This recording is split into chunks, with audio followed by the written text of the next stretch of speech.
አንድ ቀን ይሄ ሰው በኪሱ እጅግ ጥቂት ገንዘብ ነበረው። ምንም አይነት ስራ አልነበረው። ከሱም ብሶ ደግሞ የትኛውም ሰው ሊያምነውና እሱን ሊቀርብ አልፈለገም። ነገር ግን አንድ ቀን በቲቪ ያየው አንድ የቦክስ ግጥማ ለዘላለም ህይወቱን ቀየረው። ያ ሰው ሲልቨስተር ስታሎን ነበር። አሁን አይንን ጨፍና አንድ ነገር አስብ። በሆሊውድ ውስጥ ታላላቅ ተዋናዮች የሚመላለሱበት ጊዜ ነው። ነገር ግን ከዛ ዓለም መካከል አንድ ወጣት ተዋናይ አለ። ስራ የለውም፣ ምንም ገንዘብ የለውም። በርካታ ሰዎችም እሱን ማንም አይሆንም ብሎ እያሰቡ ነው። እሱ ግን አንድ ነገር አለው፣ አንድ ታሪክ። ያ ታሪክም ስለ አንድ ቦክሰኛ ነበር። ነገር ግን ያ ታሪክ ስለ ራሱ ነበር። ስታሎን ሐምሌ 6 1946 በኒውዮርክ ሲቲ ተወለደ። ከተወለደበት ጊዜ ጀምሮ ግን ህይወቱ ቀላል አልነበረ። በወሊድ ጊዜ በተፈጠረ አደጋ ምክንያት በፊቱ ላይ የተወሰነ የነርቭ ጉዳት አስከተለ። ይህም የንግግሩንና የአፉን አቀራረብ ለዘላለም ለወጠው። ሰዎች ይመለከቱታል፣ ይስቁበታል፣ የንግግሩንም መንገድ ያስተውላሉ። እናም ብዙዎች በዛን ጊዜ ያሰቡት ይሄ ሰው እንዴት ተዋናይ ይሆናል የሚል ነበር። ነገር ግን ይሄ ጥያቄ በኋላ የህይወቱ ትልቁ መልስ ሆነ። የስታሎን ልጅነት ቀላል አልነበረም። የቤተሰቦቹ ግንኙነቱም ችግር ነበረው።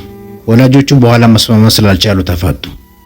እሱም በልጅነቱ በአንድ ወቅት በፎስተር ኬር የህፃናት ማሳደጊያ ውስጥ ኖሯል። በትምህርት ቤትም ብዙ ችግሮች አጋጠሙት። ከብዙ ትምህርት ቤትም ተባረረ። ነገር ግን ውስጡ አንድ ህልም ነበር፣ ተዋናይ መሆን። ከጊዜ በኋላ ስታሎን ወደ ኒውዮርክ ሄዶ ተዋናይ ለመሆን መሞከር ጀመረ። ግን ሆሊውድ በቀላሉ አልተቀበለውም። ትንሽ ስራ ሲያገኝ ይሰራል። አንድ ጊዜ በሴንትራል ፓርክ ዞ የአንበሶችን ቤት ያጸዳ ነበር።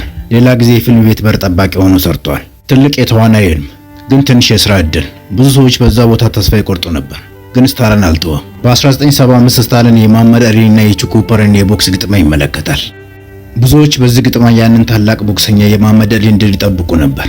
ግን አንድ አስደናቂ ነገር ተፈጠረ። ኩፐር ታላቁን ሙሐመድ አሊን ወደ መሬት ላከ። እናም በዛ ቅጽበት ስታሎን አንድ ነገር አየ። ተሸናፊው እንኳን ለጥቂት ሰከንዶች ቢሆንም ዓለምን ማስደነቅ ይችላል። ይህ ሐሳብ በአእምሮ ውስጥ ተቀመጠ። እናም ከዛም ስታሎን አንድ የቦክስ ታሪክ ጻፈ። የታሪኩ ዋና ገጸ ባህሪ ሮኪ ባልቦ ነበር። ታላቅ ሻምፒዮን አልነበረም፣ ታላቅ ሀብታም አልነበረም። የሚያምነው ሰው ብዙ አይደለም፣ ግን አንድ ነገር አለው፣ ተስፋ። ስታሎን ስክሪፕቱን ለመሸጥ እድል አገኘ። ግን አንድ ችግር ነበረው። እሱ የጻፈውን ሮኪንን ራሱን መጫወት ይፈልጋል። አንዳንድ አዘጋጆች ስክሪፕቱን ይፈልጋሉ፣ ግን እሱ እንደ ዋና ተዋናይ ሆኖ እንዲጫወት አልፈለጉም። እናም ስታሎን አንድ ምርጫ አደረገ። እኔ ሮኪንን ካልተጫወትኩ ስክሪፕቱን አልሸጥም። ይህ ውሳኔ አደገኛ ነበር። ገንዘብ ያስፈልገዋል፣ ህይወቱን ለመቀየር እድል ያስፈልገዋል። ነገር ግን ለገንዘብ ህልሙን መሸጥ አልፈለገም። እናም በመጨረሻ አዘጋጆቹ ተስማሙ። በ1976 ሮኪ በሲኔማ ቤቶች ተለቀቀ። ማንም ያልጠበቀው ነገር ሆነ። ፊልሙም ታላቅ ስኬት አገኘ። 10 አካዳሚክ አዋርድ ኖሚኔሽንን አገኘ። የቤስት ፒክቸር ሽልማትንም አሸነፈ። በአንድ ወቅት ተዋናይ ለመሆን ሲታገል የነበረው ያ ወጣት አሁን የሆሊውድ ኮከብ ሆኗል። ግን ስታሎን በዚያ አልቆመም። ከሮኪ በኋላ ሌላ የማይረሳ ገጸ ባህሪ ፈጠረ፣ ጆን ራምቦ። በ1982 ፈርስት ብሌድ ተለቀቀ። ከዛም ስታሎን ከቦክስ ቀለበት ወጥቶ ወደ አክሽን ፊልም ዓለም ገባ። ሮኪ፣ ራምቦ፣ ሁለቱ ገጸ ባህሪያት በአንድ ነገር ይመሳሰላሉ። ሁለቱም ተገፍቶ ነበር፣ ግን አልተሰበሩም። የስታሎን ታሪኮች ድል ብቻ አልነበሩ። በ1990ዎቹ የሱ ታዋቂነት መቀነስ ጀመረ። አንዳንድ ፊልሞቹ አልተሳኩም። ሰዎችም እንደቀድሞ አልፈለጉትም ነበር። የሆሊውድ ትልቁ ኮከብ እንደገና ዝቅታ ውስጥ ገባ። ነገር ግን ይህን ታሪክ አስታውስ። ሮኪ ተመቶ ሲወድቅ ምን ያደርጋል? ይነሳል። ስታሎንም እንዲሁ። 2006 ስታሎን ወደ ሮኪ ተመለሰ። ሮኪ 2 ብዙ ሰዎች የታሪክ አልፎበታል ብሎ ያስቡ ነበር፣ ግን ፊልሙ ብዙ ተመልካቾችን ሳበ። ከዛም 2015 ክሪድ ስታሎን እንደ ሮኪ እንደገና ታየ። እናም ለዛም ሚና የጎልደን ግሎብ ሽልማት አሸነፈ። ይህ አስደናቂ ነው፣ ምክንያቱም ሰውየው በወጣትነቱ ተዋናይ የመሆን ህልም ነበረው። ሰዎች አልተቀበሉትም። እሱ ግን ራሱን አልተወም። ከዛ የራሱን ታሪክ ጻፈ እና ያ ታሪክ የራሱን ህይወት ለወጠ።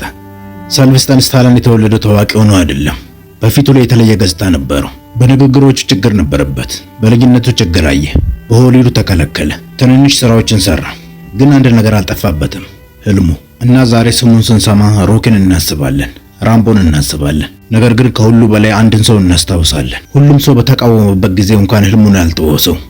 ምክንያቱም አንዳንድ ጊዜ የህይወት ትልቁ ችግር የታሪክ መጨረሻ ሳይሆን የታሪክ መጀመሪያ ነው።